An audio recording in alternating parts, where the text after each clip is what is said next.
हाँ जी स्टूडेंट्स, आज हम स्टार्ट करेंगे सूडो यूनिमोलिक्यूलर और फर्स्ट ऑर्डर रिएक्शन। देखिए, सूडो का मतलब है जो ओरिजिनल ना हो। सूडो का मतलब क्या है? जो ओरिजिनल ना हो।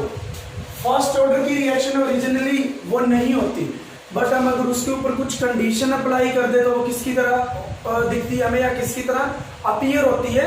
फर्स्ट ऑर्डर रिएक्शन की तरह। तो देखिए आप इसमें the reactions which are not truly of first order but under certain conditions, अगर हम कुछ कंडीशन अप्लाई कर दें तो अंडर सर्टेन कंडीशन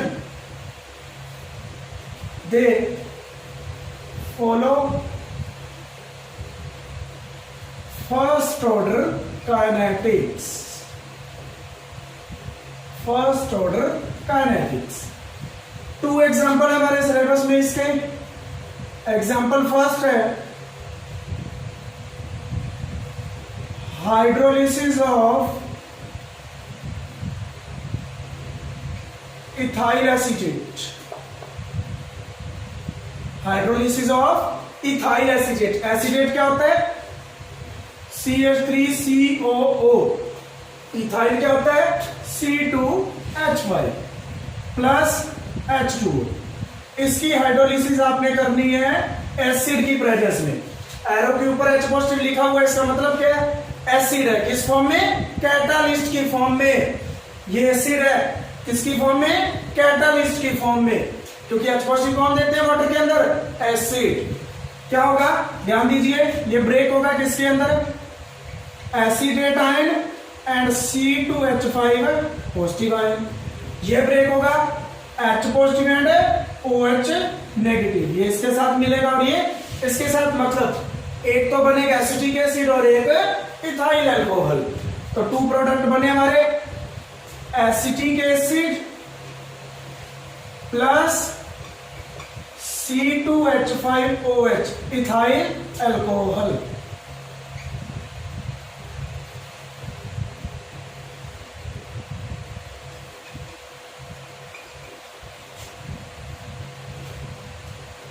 इसमें देखिए जो रेट है,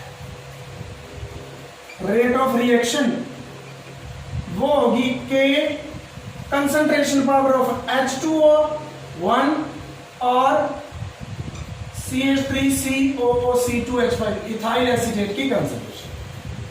लेकिन यहां पर हम अप्लाई करते हैं कंडीशन। कंडीशन क्या अप्लाई करनी है? Condition if H2O is present in large excess, या excess लिख लेना simple, is present in excess। अगर ये excess में हुआ तो इसकी कंसंट्रेशन क्या होगी? देन कंसंट्रेशन ऑफ वाटर क्या हो जाएगी? कांस्टेंट। और होती कितनी है ये? 55.55 मोल पर लीटर। तो constant into constant some new constant बन जाएगा। Then rate is equal to क्या आएगा? K dash ethyl acetate concentration power 1। यहां पे ये किसको फॉलो कर रही है? यहां पे पावर कितनी है? 1। देखिए अगर यहां से ऑर्डर देखें 1 + 1 2 अपीयर हो रही है हायर ऑर्डर की, लेकिन कंडीशन अप्लाई कर दी कि H2O एक्सेस में है। एक्सेस में होने से उसकी कंसंट्रेशन क्या हो जाती है? कांस्टेंट। क्लियर है? और होती कितनी है? 55.55 मोल पर लीटर उस टाइम पे। Now it follows first order kinetics. तो सूडो यूनिमोलिक्यूलर या सूडो फर्स्ट ऑर्डर रिएक्शन वो होती हैं जो अपीयर तो होती हैं हायर ऑर्डर की, बट अगर कुछ कंडीशन अप्लाई कर दें तो वो बन जाती है फर्स्ट ऑर्डर काइनेटिक्स की रिएक्शंस। सेकेंड एग्जांपल देखिए, सेकेंड एग्जांपल ये लिख लीजिए। सेकेंड एग्जांपल क्या बनेगा, inversion of cane sugar.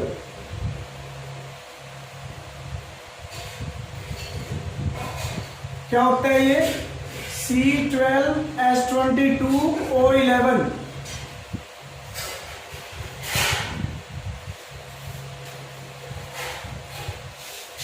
Cane sugar hydrolysis होगी इसकी भी एसिड की प्रेजेंस में, तो क्या बनेगा, ग्लूकोज C6H12O6 प्लस फ्रक्टोज।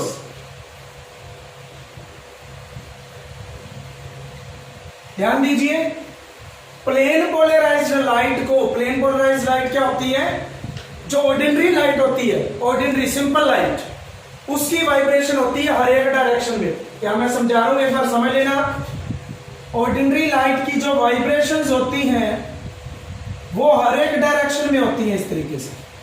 जैसे ही उसको हम एक निकोल प्रिज्म में से पास करते हैं, निकोल प्रिज्म क्या होता है, टू प्रिज्म को जोड़ के बनाया जाता है। जैसे ही इसमें से पास करती है उसकी वाइब्रेशंस ओनली वन डायरेक्शन में आती हैं, और वो डायरेक्शन कौन सी होती है, direction of propagation of wave. Clear है, ये है ऑर्डिनरी लाइट, सिंपल लाइट, और इसको हम पास किस में से करते हैं, निकोल प्रिज्म में से। निकोल प्रिज्म क्या होता है, दो प्रिज्म को जोड़ा जाता है, बीच में एक सॉल्यूशन, बीच में एक पेस्ट लगाई जाती है। इसमें से जब पास करेगा तो जो लाइट रिलीज होती है, जो लाइट निकलती है, उसकी वाइब्रेशन ओनली वन डायरेक्शन में है। अब वो डायरेक्शन क्या है, इसके परपेंडिकुलर। इसको हम बोलेंगे plane polarised light, PPL.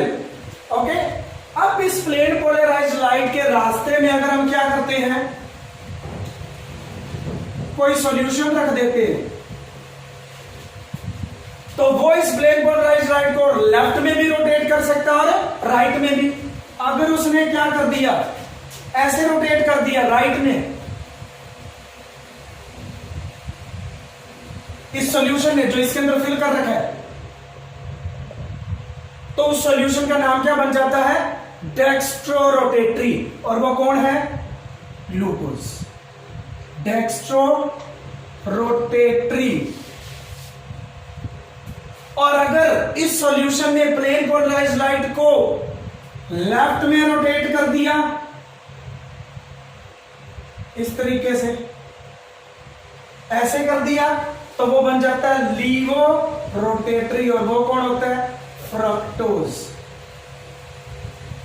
लीवो rotatory, fructose. और ये खुद क्या होता है, डेक्स्ट्रो। ये क्या होता है, डेक्स्ट्रो। अब ध्यान दीजिए, डेक्स्ट्रो रोटेटरी से डेक्स्ट्रो रोटेटरी बना, कोई प्रॉब्लम नहीं। लेकिन एक क्या बना, लीवो। रोटेशन क्या होगी, इनवर्ट। इसीलिए क्या बोला, inversion of cane sugar. Rotation invert हुई है, इसीलिए बोला गया इन्वर्जन ऑफ केन शुगर। इसके अंदर भी क्या होता है, H2O is present in excess. लिख लीजिए साथ साथ, एक्सेस में होगा। हम क्या करते हैं, H2O की कंसंट्रेशन यहां भी क्या मानते हैं, कांस्टेंट। तो क्या बन जाएगा, this implies rate is equal to K dash only concentration power of cane sugar. Order कितना आया, 1। तो ये एग्जांपल भी किसके अंदर है, सूडो फर्स्ट ऑर्डर रिएक्शन, जो अपीयर तो हायर ऑर्डर की होती है, लेकिन कंडीशन क्या है, इन दोनों में वाटर एक्सेस में ले लो, तो ऑर्डर कौन सा आएगा, फर्स्ट ऑर्डर।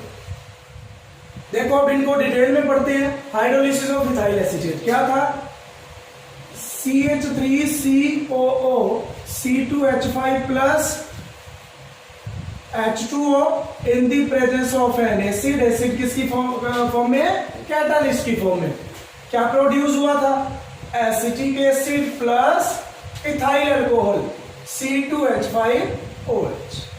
अब देखिए इसके अंदर हमें फॉर्मूला बनाना है फर्स्ट ऑर्डर काइनेटिक्स का। वन ऑफ द प्रोडक्ट क्या है? एसिड, लेकिन एसिड कैटालिस्ट की फॉर्म में भी यूज हो रहा है। कितना एसिड बन रहा है, किस टाइम पे बन रहा है? देखिए रिएक्शन शुरू होने के 10 मिनट बाद आपको चेक करना है कि इसकी रेट कितनी है। रेट चेक करने के लिए आप क्या मेजर करते हो कि because rate constant is the measure of rate of reaction. अब के मेजर करने के लिए फर्स्ट ऑर्डर के अंदर आपके पास इक्वेशन है K is equal to 2.303 upon T log A naught upon A, है ना इक्वेशन फर्स्ट ऑर्डर के लिए। लेकिन यहां पर हम बात करेंगे वॉल्यूम की कि इसका अमाउंट कितना बन रहा है। आप क्या करो, थोड़े थोड़े टाइम इंटरवल के बाद जितना ये बनता जा रहा है उसको निकालो और उसकी टाइट्रेशन करवाओ। क्या करवाओ? टाइट्रेशन। टाइट्रेशन एसिड की किसके साथ करवाई जाती है? बेस के साथ। आप बेस ले लेना NaOH। टाइट्रेशन का मतलब है न्यूट्रलाइजेशन, कि जितना अमाउंट हमने पिक किया उसमें से जितना अमाउंट लिया उसको न्यूट्रलाइज करवाने के लिए कितने बेस की नीड पड़ रही है, उससे पता चल जाएगा कि उस बेस का वॉल्यूम कितना है। वॉल्यूम पता चल गया तो अमाउंट तो हम स्टार्टिंग में लेके चल रहे हैं, तो कंसंट्रेशन मेजर कर लेंगे। कंसंट्रेशन मेजर होगी तो उसी फॉर्मूला के अंदर, के वाले फॉर्मूला के अंदर पुट करके हम के पता लगा देंगे। के पता चल गया तो रेट ऑफ रिएक्शन पता चल जाएगी। तो देखिए कैसे करना है आपने। The amount of acetic acid formed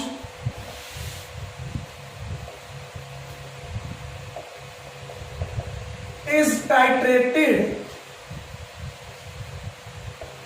against NaOH solution। ठीक है, टाइट्रेट करवाएंगे, एसिड को बेस से न्यूट्रलाइज करवा सकता है। जितना ये यूज हो रहा है इसका मतलब उतनी ही कंसंट्रेशन इसकी होगी। ठीक, तो देखिए स्टार्टिंग में amount of NaOH used initially, amount की वॉल्यूम कह लेते हैं हम यहां। कितना वॉल्यूम आपको इनिशियली यूज करना है स्टार्टिंग में, कितना, उसको हम लिख देते हैं V। वो किसके डायरेक्टली प्रोपोर्शनल होगा? स्टार्टिंग में कैटलिस्ट भी पड़ा जो कि एसिड है, और स्टार्टिंग में इसका अमाउंट तो चलो है ही नहीं स्टार्टिंग में। तो amount of catalyst present plus amount of acetic acid produced, इसको हम क्या देते हैं? Equation number 1। सेकंड देखिए, volume of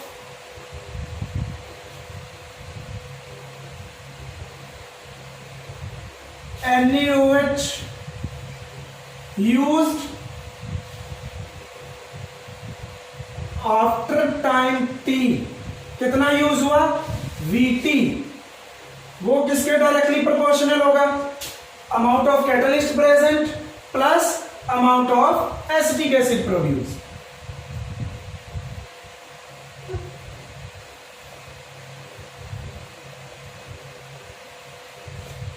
plus amount of acetic acid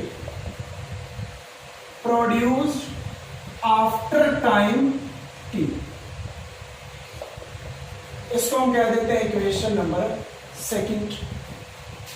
ठीक है, equation number 2। Third, volume of NaOH used eight infinite time. Infinite time मतलब जहां रिएक्शन ऑलमोस्ट कंप्लीशन की तरफ है। V इन्फिनिटिव, V इन्फिनिटिव, साथ साथ लिखते जाओ। V इन्फिनिटिव डायरेक्टली प्रोपोर्शनल किसकी होगा? Amount of catalyst plus amount of acetic acid produced at infinite time. Equation number 3 starting में देखिए जरा, दोबारा से बना लेना है। टाइम 0 तो इसकी कंसंट्रेशन A, इसकी तो चलो कंसंट्रेशन कांस्टेंट ही मान के चलते हैं, ये स्टार्टिंग में है नहीं। टाइम T पे ये कितना कम हुआ X, ये कितना बना X। क्लियर है? टाइम इन्फिनिटी पे ये सारा खत्म, ये A बन गया, ये भी A बन गया। करिए नोट जल्दी से इसको। इथाइल एसीटेट, दोबारा से रिएक्शन लिखिए, इसके नीचे लिखिए। अब ध्यान दीजिए, ध्यान दीजिए इधर, volume of NaOH used initially V not, initially तो ये प्रेजेंट ही नहीं है, ये है वॉल्यूम VT। तो ध्यान दीजिए, अगर मुझे देखना है अमाउंट ऑफ, यहाँ पे ये प्रोड्यूस नहीं हुआ, ये प्रोड्यूस नहीं है, लिखा जरूर है मैंने, इनिशियली तो है ही नहीं ना, ये है ही नहीं, सिर्फ और सिर्फ क्या है कैटालिस्ट। मुझे इन दोनों रिएक्शन में से क्या चाहिए, इक्वेशन 1 और 2 में से क्या चाहिए, amount of acetic acid produced. तो मैं क्या करूंगा, 2 में से 1 को क्या कर दूंगा माइनस, क्योंकि 2 के अंदर क्या है कैटालिस्ट, 1 के अंदर क्या है कैटालिस्ट, उसका अमाउंट क्या हो जाएगा कैंसल, बचेगा क्या only amount of acetic acid, और इधर क्या हो जाएगा VT माइनस V नॉट। तो क्या होगा, यहां मैं माइनस कर रहा हूं, ध्यान दीजिए, सब्सट्रैक्टिंग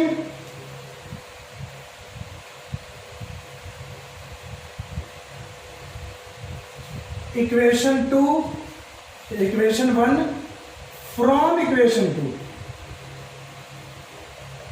क्या मिलेगा हमें VT माइनस V नॉट, किसके directly proportional, amount of acetic acid produced at time T, at time T। इसको भी साफ कर देते हैं। अब जरा यहां देखिए, टाइम T पे कितना एसिटिक एसिड प्रोड्यूस हुआ है X, तो यहां पे X आ जाएगा। This implies VT minus V naught किसके डायरेक्टली प्रोपोर्शनल है X के। Equation number 4। आगे देखिए, 3rd और 1 में सब्ट्रैक्ट कर देते हैं। Subtracting equation 1 from equation 3, equation 3 थी इनफाइनाइट पे, माइनस V नॉट, वो किसके डायरेक्टली प्रोपोर्शनल आएगा, कैटलिस्ट कट जाएगा, यहां टाइम T की बजाय क्या आएगा time infinite. Amount of acetic acid produced at time infinite, या एट इनफाइनाइट टाइम लिख लेंगे। यहां देखो इनफाइनाइट टाइम पे कितना प्रोड्यूस हो रहा है ये A, तो V infinitive minus V naught किसके डायरेक्टली प्रोपोर्शनल आया A के। क्लियर है? अब अगर ये वैल्यूज हम पुट करें किसके अंदर, first order integrated equation, now इसको इक्वेशन नंबर 5 कह दीजिए। Now integrated rate equation for first order is क्या होती है, K is equal to 2.303 upon T log A by A minus x, या फिर A नॉट बाय A भी होती है। अब ध्यान दीजिए, A की जगह पे आपको क्या रखना है, A की जगह पे V infinity minus V not, X की जगह पे क्या रखना है VT माइनस V नॉट। तो करिए, दिस इंप्लाइज क्या बना, k is equal to 2.303 upon t log a की वैल्यू v इंफिनिटी माइनस है v naught divided by a की value v infinity minus v naught minus x की value vt minus v naught, तो vt तो minus का हो जाएगा और v नॉट प्लस का हो जाएगा। कैंसिल करने के बाद बचा क्या, 2.303 upon T log v infinity minus v not by v infinity minus vt। मतलब हाइड्रोलिसिस ऑफ इथाइल एसीटेट के अंदर आपको चेक करना हो उसकी रेट, तो कैसे करोगे, वॉल्यूम ही देखो NaOH का कितना यूज किया है, क्योंकि NaOH है बेस, जितना एसिड प्रोड्यूस होता जा रहा है उसको हम बाहर निकालेंगे, NaOH के साथ ट्रीट करवाएंगे, टाइट्रेट करवाएंगे, वो न्यूट्रलाइज हो जाएगा। उसको न्यूट्रलाइज करवाने के लिए इसका वॉल्यूम कितना यूज करना पड़ा वो यहां पुट कर देना, रेट आती जाएगी, टाइम चेंज होता जाएगा, वॉल्यूम चेंज होता जाएगा, रेट ऑफ रिएक्शन चेंज होती जाएगी, ठीक है। लेकिन K की वैल्यू चेंज नहीं होगी।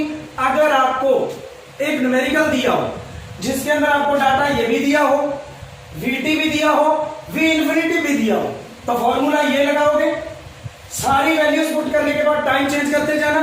मान लीजिए पहले 10 मिनट पे है, फिर 20 मिनट पे है, फिर 30 मिनट पे है, फॉर्मूला ये यूज किया और K की कितनी वैल्यू आई, 3। अगर वो तीनों सेम आ जाए तो आप क्या बोलोगे कि वो रिएक्शन किसको फॉलो कर रही है, फर्स्ट ऑर्डर को, क्योंकि फॉर्मूला किसका लगाया आपने न्यूमेरिकल में, फर्स्ट ऑर्डर का, क्योंकि K की वैल्यू चेंज नहीं होनी चाहिए, ठीक है, K की वैल्यू चेंज नहीं होनी चाहिए, बिकॉज ये सिर्फ और सिर्फ किस पे डिपेंड करता है, टेम्परेचर पे। देखिए अभी second example, inversion of cane sugar, इसको थोड़ा डिटेल में पढ़ते हैं। ये भी सूडो फर्स्ट ऑर्डर रिएक्शन है, H2O इसमें एक्सेस में दिया जाता है, सुक्रोज केन शुगर ही होता है, एक ही बात है, हाइड्रोलाइज होकर ग्लूकोज एंड फ्रक्टोज देता है। ये डेक्सो रोटेटरी है, मतलब प्लस के अंदर रीडिंग आती है पोलैरीमीटर पे, किस पे, पोलैरीमीटर पे, इसकी भी प्लस में आती है लेकिन इसकी माइनस में, इसीलिए इसको कहते हैं लीवो रोटेटरी। अब देखिए जितना ये हाइड्रोलाइज होगा उतनी ही पोलैरीमीटर पे रोटेशन आती जाएगी, उतनी ही पोलैरीमीटर पे रोटेशन आती जाएगी। स्टार्टिंग में इसकी कंसंट्रेशन थी 1, टाइम 0 पे इसकी कंसंट्रेशन A ये नहीं था, टाइम T पे इसकी कंसंट्रेशन A माइनस एक्स, ये x बन गया, और टाइम इंफिनिटी पे सारा खत्म, ये A बन गया।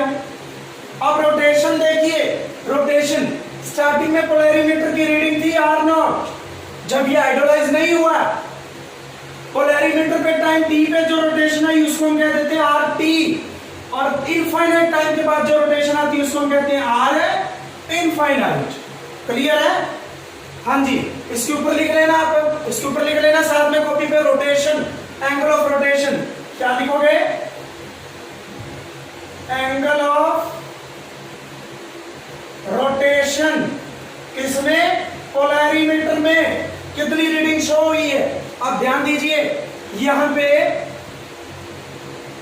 RT माइनस R0, मतलब R0 से RT तक जो रीडिंग आई पोलैरीमीटर में वो किसके डायरेक्टली प्रोपोर्शनल होगी, जितना अमाउंट इसका हाइड्रोलाइज हुआ है, कितना अमाउंट हाइड्रोलाइज हुआ है, x। Second, R infinity minus R0, starting से लेके एंड तक कितनी रीडिंग उसने शो करी है, जितना अमाउंट इसका हाइड्रोलाइज हुआ सारा हो गया हाइड्रोलाइज। इक्वेशन नंबर है सेकंड। अब आप इसको पुट कर सकते हो फर्स्ट ऑर्डर काइनेटिक्स की इंटीग्रेटेड रेट इक्वेशन के अंदर। कैसे पुट करोगे, integrated rate equation for first order is, first order के लिए इंटीग्रेटेड रेट इक्वेशन क्या थी, K is equal to 2.303 upon T log, साथ में क्या होगा A by A minus x, values अगर हम पुट करेंगे क्या बनेगा, ध्यान दीजिए,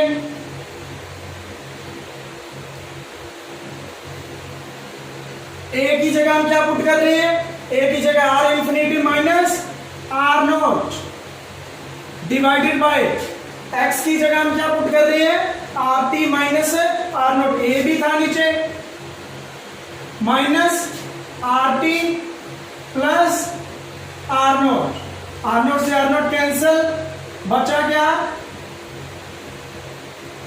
ऊपर R infinity minus R nought divided by R infinity minus R T.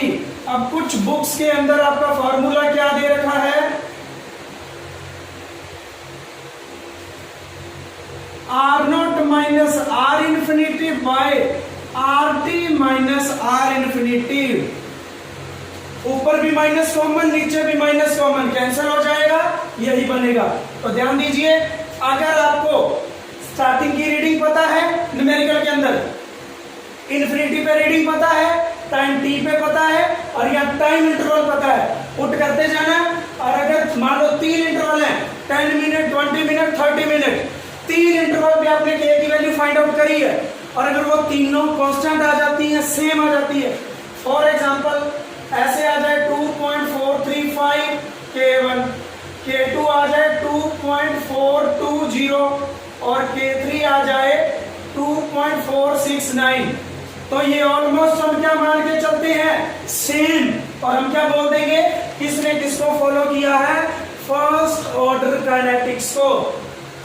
Important question क्या है कि इन्वर्जन ऑफ केन शुगर के साथ ये इन्वर्जन वर्ड क्यों लगा है, क्यों लगा बताइए मुझे, जल्दी बोलो। इन्वर्जन ऑफ केन शुगर के साथ ये इन्वर्जन वर्ड क्यों लगा है, बिकॉज सुक्रोज मतलब है cane sugar is dextro rotatory but its two products glucose and fructose, glucose is dextro but fructose is laevo rotatory. Dextro से एक तो डेक्स्ट्रो बना ठीक, लेकिन डेक्स्ट्रो से एक लीवो बना, इसीलिए हम क्या कह देंगे उसको, inversion of cane sugar. Next topic देखो, radio active disintegration. Radio activity क्या होती है, कुछ एलिमेंट्स जैसे यूरेनियम, थोरियम, ये क्या करते हैं, अगर ये एनवायरनमेंट में पड़े रहे तो नेचुरली अपने आप alpha beta particles and gamma radiation, alpha beta क्या होते हैं, पार्टिकल्स होते हैं, और गामा क्या होती है, रेडिएशन होती है, अपने आप कंटिन्यूसली एमिट करते रहते हैं। क्लियर है, इस प्रोसेस को हम बोल देते हैं रेडियो एक्टिविटी, और इस सब्सटेंसेस को बोलते हैं रेडियो एक्टिव सब्सटेंसेस या फिर radio active elements. Radio activity natural भी होती है, या हम आर्टिफिशियली करवाना चाहते हैं तो हमें क्या करना पड़ेगा, फास्ट मूविंग न्यूट्रॉन की बोम्बार्डमेंट करवानी पड़ेगी, जैसे एटम बम में होता है। प्लूटोनियम ले लेते हैं आप, फास्ट मूविंग न्यूट्रॉन उनके ऊपर बॉम्बार्ड करवाते हैं, alpha beta gamma radiation emit होती है। क्लियर है, अल्फा हैवी होता है, थोड़ी दूर तक चल सकता है, बीटा इलेक्ट्रॉन ही होता है, बीटा का रिप्रेजेंटेशन यही होता है, थोड़ा ज्यादा दूर तक जा सकता है। लेकिन बात करें गामा की, तो गामा रेज है, जिस साइड हवा का रुख होता है उसी साइड ही जाता है, और पेनिट्रेशन पावर भी सबसे ज्यादा किसकी होती है, गामा की। एटम बम के अंदर सबसे ज्यादा खतरनाक कौन होता है, गामा रेडिएशन। क्लियर है, क्योंकि इसका ना कोई चार्ज होता और ना ही इसका मास होता, ये रे होती है, रेडिएशन होती है, सबसे ज्यादा खतरनाक गामा होता है। अल्फा को हम हीलियम न्यूक्लियस लिख सकते हैं, +2 यूनिट चार्ज और 4 यूनिट मास। क्लियर है, हीलियम एटम नहीं, हीलियम न्यूक्लियस, क्योंकि एटम के ऊपर तो चार्ज ही नहीं होता, चार्ज किसके ऊपर होता है, न्यूक्लियस के ऊपर। हीलियम न्यूक्लियस मतलब अल्फा पार्टिकल्स। तो रेडियो एक्टिविटी के अंदर क्या होता है, continuously alpha beta gamma radiation emit होती रहती है, ठीक है। ऐसा नहीं है कि वो कंटिन्यूसली एमिट होगी तो रेडियो एक्टिव सब्सटेंस कुछ टाइम बाद वो खत्म हो जाएगा, ये कभी भी खत्म नहीं होते। एक बात क्लियर माइंड में फिट कर लेना, रेडियो एक्टिव एलिमेंट कभी भी जल्दी से खत्म नहीं होते, continuously alpha beta gamma radiation emit करते रहते हैं। और ऐसा ऑब्जर्व किया गया कि जो रेडियो एक्टिविटी है, कितनी रेडिएशन वो एमिट करेंगे, वो डायरेक्टली डिपेंड करती है कि number of atoms of radio active element उस टाइम पे कितने हैं, उनके डायरेक्टली डिपेंड करती है। इसका मतलब वो किसको फॉलो कर रही है, फर्स्ट ऑर्डर को, क्योंकि फर्स्ट ऑर्डर में भी क्या होता है, rate of reaction directly proportional किसके आती है, concentration of reactant, one of the reactant, एक रिएक्टेंट के। और इसी तरीके से रेडियो एक्टिविटी किसके डायरेक्टली प्रोपोर्शनल होती है, number of atoms of radio active element present at that time. इसीलिए हम कहते हैं कि वो किसको फॉलो कर रहा है, फर्स्ट ऑर्डर काइनेटिक्स। तो लिखिए आप, रेडियो एक्टिव डिसइंटीग्रेशन क्या होता है, radio active disintegration, certain substances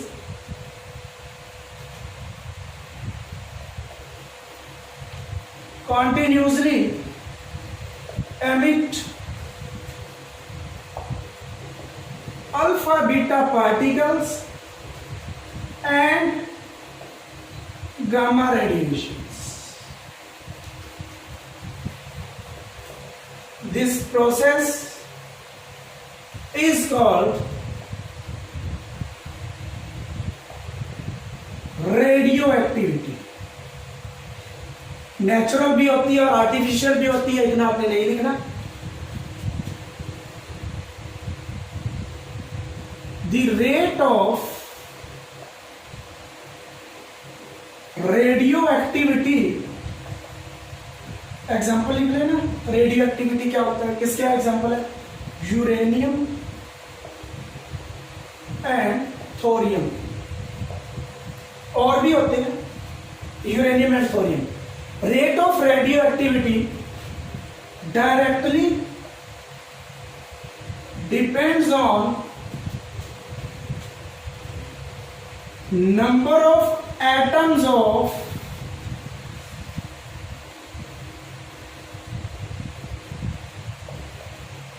radio active element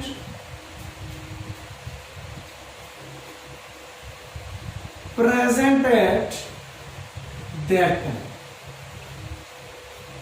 इसी लाइन की वजह से ये किसको फॉलो करता है, फर्स्ट ऑर्डर को। So it follows first order kinetics, first order kinetics को फॉलो करता है। एम नॉट हम मान लेते हैं,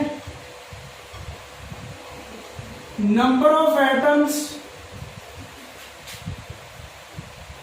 of radioactive element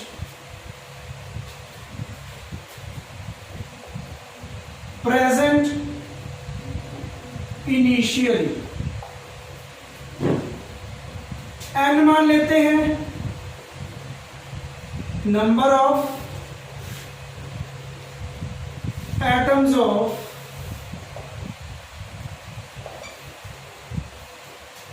radioactive element present at time t, time t पे जो प्रेजेंट। क्लियर है?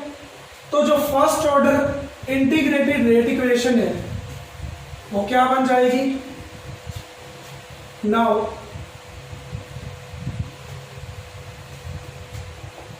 K is equal to 2.303 upon T log A upon A minus X किसके लिए था, फॉर फर्स्ट ऑर्डर रिएक्शन। तो क्या बनेगा, 2.303 अपॉन T लॉग इनिशियली कितने मोल्स है, कितना अमाउंट है, एन नॉट, फाइनली कितना बचा, एन। जैसे था ए नॉट बाय ए वैसे ही है, ये इनिशियल अमाउंट है और ये बचा हुआ अमाउंट है, K is equal to 2.303 upon T. इससे आप के फाइंड आउट कर सकते हैं। ये बन गई integrated rate equation for radio active disintegration. देखिए रेडियो एक्टिव एलिमेंट की जो लाइफ होती है वो इनफाइनाइट होती है। मैंने आपको क्या बोला कि ये जल्दी से खत्म नहीं होते, ठीक है। Continuously alpha beta gamma particles and gamma radiation emit करते रहते हैं कॉन्टिन्यूसली। तो इसके लिए बात करी जाती है एवरेज लाइफ की। एवरेज लाइफ को डिनोट करते हैं टाउ से, इस तरीके से। टाउ क्या होता है? Reciprocal of rate constant. Actual में इसकी दो डेफिनेशन है। एक तो ये होगी, it is the reciprocal of rate constant. Second definition क्या बनेगी इसकी? Second definition, it is the time required to reduce the initial amount of the element to 1 by E of its value। Initial amount को reduce करके कहां तक पहुंचाना है? 1 by E time of its initial value. तो इसका मतलब k is equal to हमारे पास क्या था? 2.303 अपॉन टी लॉग ए नोट बाय ए, और अगर रेडियो एक्टिविटी है तो एल नोट बाय ए, एन नोट बाय एन। हमने क्या करना है? टाउ पुट कर देते हैं यहां, k इधर आ जाएगा। टाइम की जगह टाउ पुट किया तो इसका मतलब क्या है? या सॉरी, ये नहीं आएगा, 2.303 नहीं आएगा, सॉरी भाई सॉरी, यहां आएगा 1 by T log, natural log आएगा A not by A, 1 by K log A not by, इसकी जो बची हुई कंसंट्रेशन है वो क्या हो जाए? इनिशियल का 1 बाय ई टाइम, तो ए नॉट से ए not cancel, 1 by K log ई। देखिए इस लॉग का बेस कितना होता है? e एक्सपोनेंशियल, दूसरे लॉग का 10, लॉग 10 1 था तो लॉग ई भी 1 होगा। क्या आ गया? 1 बाय के। और मैंने ऊपर जो डेफिनेशन लिखी है वो यही तो लिखी है, क्या? रेसिप्रोकल ऑफ रेट कांस्टेंट, यही तो लिखा हमने, reciprocal of rate constant. Clear है? करो इसको। एवरेज लाइफ क्यों फाइंड आउट करी जाती है? क्योंकि जो रेडियो एक्टिव सब्सटेंसेस हैं, रेडियो एक्टिव सब्सटेंसेस क्या है? कंटिन्यूसली रेडिएशन एमिट करते रहते हैं, खत्म नहीं होते, तो उनकी नेचुरल लाइफ काउंट करना मुश्किल है। उसकी बजाय हम क्या फाइंड आउट करते हैं? उनकी एवरेज लाइफ, जिसको हम टाउ से डिनोट करते हैं, वो होती है reciprocal of rate constant. Original definition क्या है? कि उसकी जो बची हुई कंसंट्रेशन है वो इनिशियल का 1 बाई ई टाइम हो जाए, उस टाइम को हम बोलते हैं टाउ। क्लियर? तो ये फाइंड आउट करने पे हमें मिला 1 बाय के, एवरेज लाइफ। अब आगे देखिए, amount left after n half lifes. Amount left बहुत इंपॉर्टेंट है। Amount left after n half lives.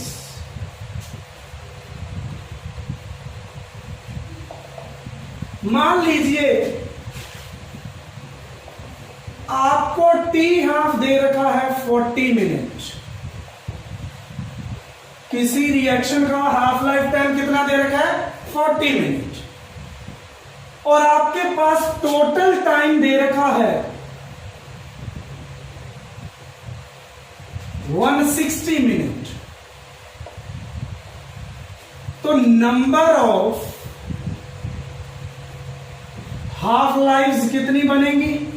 Number of half lives 160 total है, हाफ लाइफ टाइम 40 है, नंबर ऑफ हाफ लाइव्स कितनी बनेगी?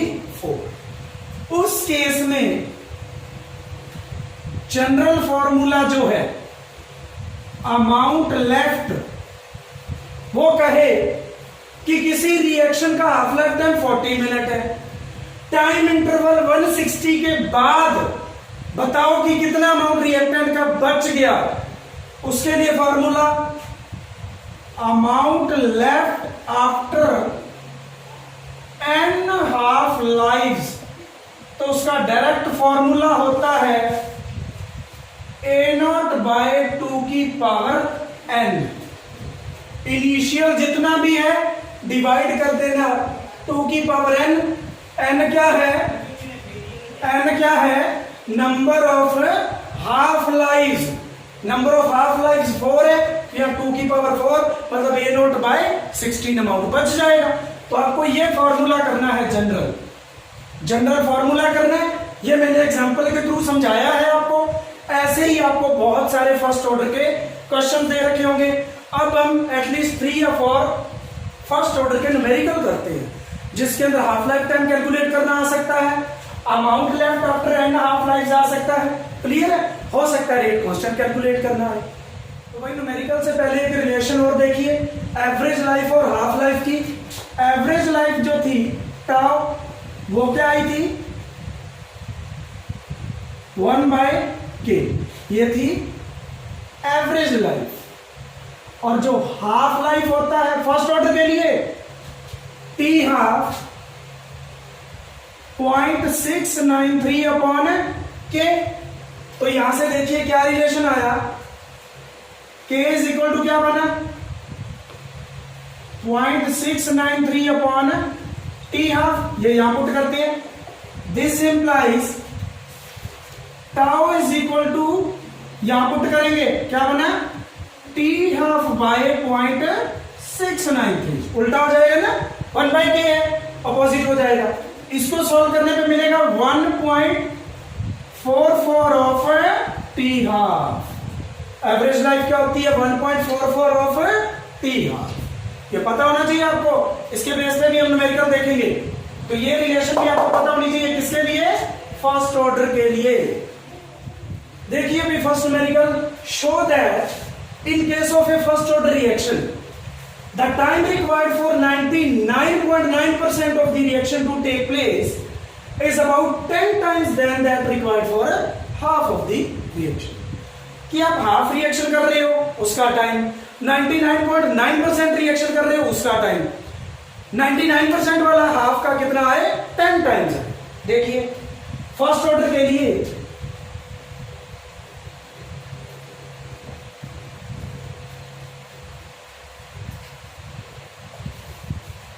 K क्या होगा, या T देखते हैं, 2.303 अपॉन K। ओके इधर आ गया ना, लॉग इनिशियल कंसंट्रेशन A0, या इस फॉर्मूला से कर लो A बाय A माइनस। अब ध्यान दीजिए T हाफ,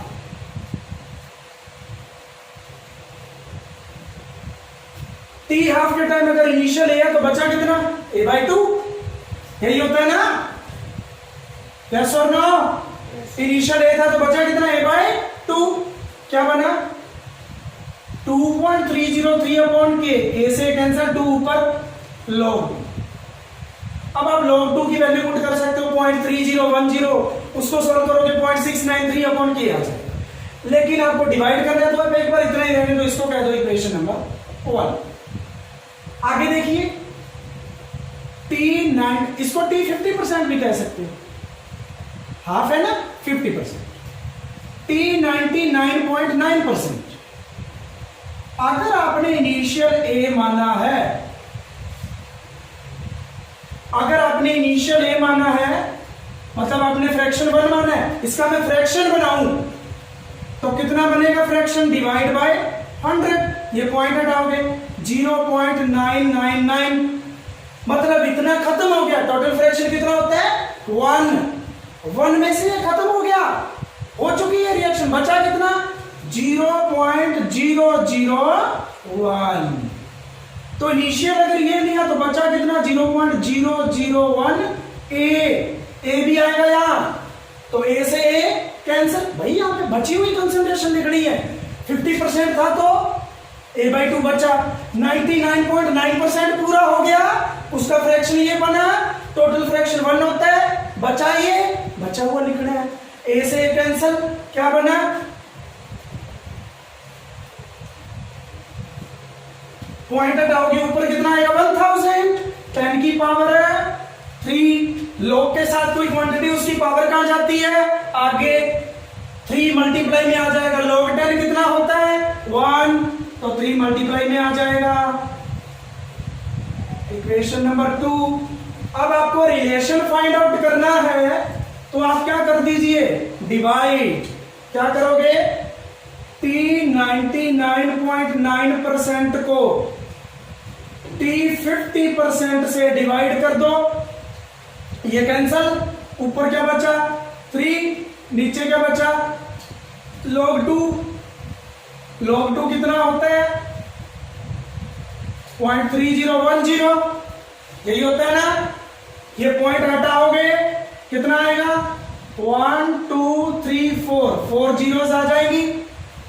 आप ध्यान देना 30,000 बाय 310, अगर ये सॉरी 3010 नीचे 3000 होता तो कितना आता 10, तो आप क्या करोगे अप्रोक्सीमेट 10 लिख दोगे। This implies T 99.9% 10 times of T 50%। यही तो हमें प्रूफ करना था, यही तो हमें प्रूफ करना था कि 99.9% कंप्लीशन के लिए जो टाइम है 50% का वो 10 टाइम आए, प्रूफ करो। सेकंड न्यूमेरिकल देखिए, 1/4 of A first order reaction is completed in 32 minute. What is T half for this reaction? 1/4 complete हुई, तो देखिए K इज इक्वल टू क्या होता है 2.303 upon T log A0 by A। जब हम टाइम पुट कर रहे हैं 32 मिनट, उस टाइम पे इनिशियल कंसंट्रेशन A0 थी, कंप्लीट कितनी होगी रिएक्शन 1/4, तो बची कितनी, बचा कितना 3/4।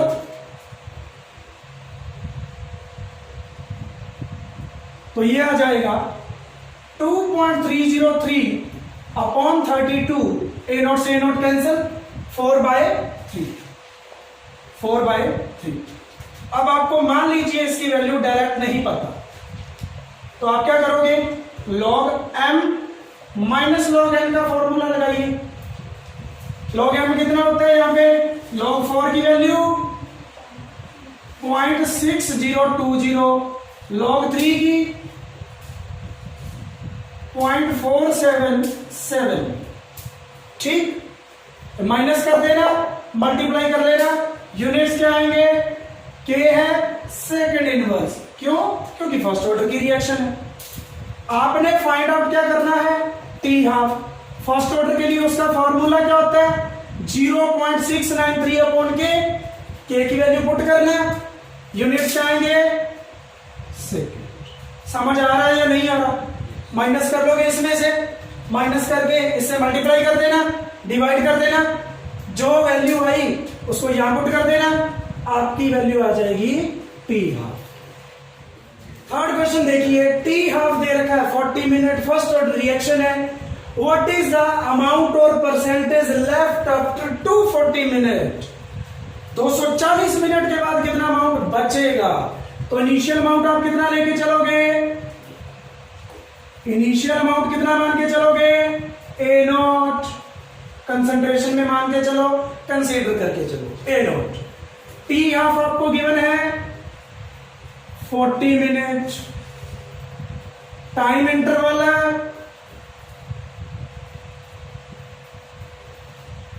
240 मिनट, तो नंबर ऑफ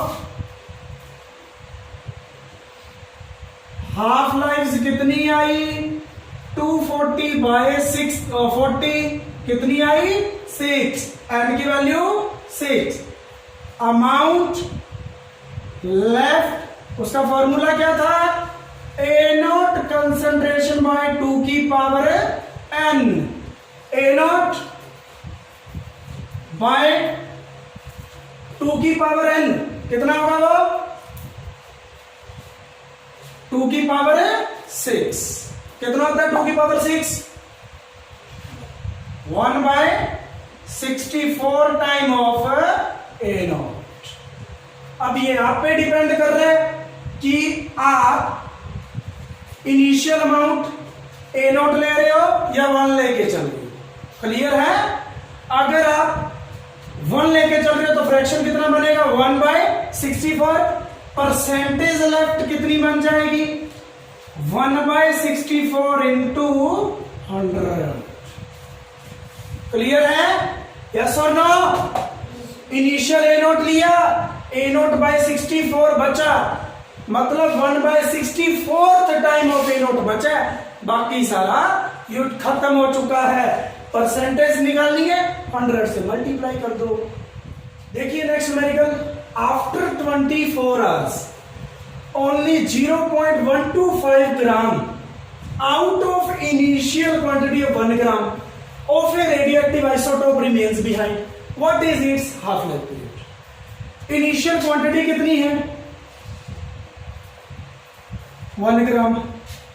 बचा कितना? a माइनस एक्स 0.125 ग्राम। ये बचा हुआ है तो a माइनस एक्स है, ठीक है। कम कितना हो गया? 1 में से माइनस कर लेना, ठीक है। 0.875 ग्राम कम हुआ, वो एक्स है। फाइंड आउट करना है हाफ लाइफ। हाफ लाइफ का फॉर्मूला फर्स्ट ऑर्डर के लिए आपको कैसे पता चलेगा फर्स्ट ऑर्डर है? क्योंकि रेडियोएक्टिव और रेडियोएक्टिविटी किसको फॉलो करती है? फर्स्ट ऑर्डर को। 0.693 अपॉन के फाइंड आउट कर लो। इक्वेशन नंबर 1 कहो, अपॉन टी लॉग ए अपॉन ए माइनस एक्स। टी कितना पुट करें? 24 आवर्स। तो अब ध्यान रखना के यूनिट्स क्या आएंगे? सेकेंड इनवर्स नहीं, आर इनवर्स। लॉग इनिशियल 1 ग्राम, बचा कितना? 0.125 ग्राम। यही होगा ना अमाउंट लेफ्ट। तो क्या बचा?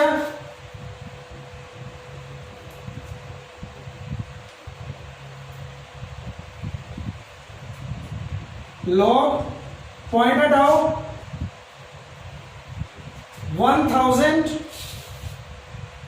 बाय 125। अब आपको सिर्फ इतनी वैल्यू को सॉल्व करना है। मैं सिर्फ इतनी वैल्यू को सॉल्व कर रहा हूं, आप इसे मल्टीप्लाई कर देना। लॉग